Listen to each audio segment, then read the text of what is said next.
Ano ang ibig sabihin ng raise your frequency and vibration?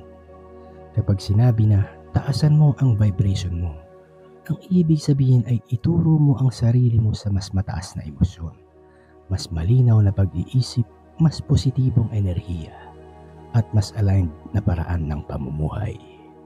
Parang radio station kung mababa ang frequency, ang static, gulo, takot, stress.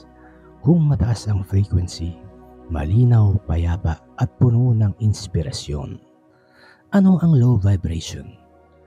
Mga estado ng energy na mabigat o pababa, gaya ng takot, galit, pagkabalisa, inggit, guilt, stress, trauma patterns, negative thinking.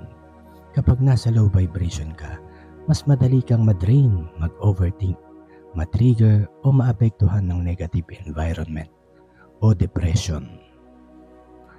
Ano ang high vibration? Mga estado ng energy na magaan, masaya at nakakaangat.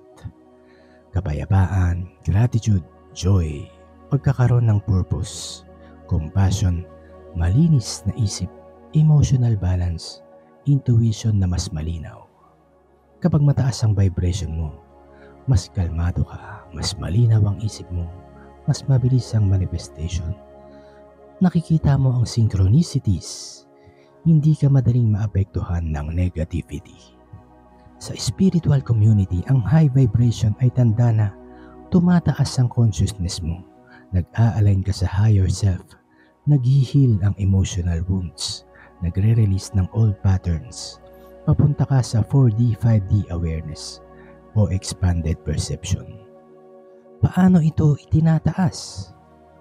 Pinaka-common na paraan ay ang meditation and breathwork, pagpapagaling ng trauma o shadow work, spending time in nature, pag-alis sa toxic people o situations, healthy body, sleep, water movement o exercise, gratitude at mindfulness, pagpili ng thoughts na uplifting. Sa simpleng paliwanag, taas ng frequency, itaas ang kalidad ng energy mo. Taas ng vibration, gumaan ng emosyon, isip at spirit mo. Resulta, mas peaceful, mas wise, mas aligned, mas intuitive,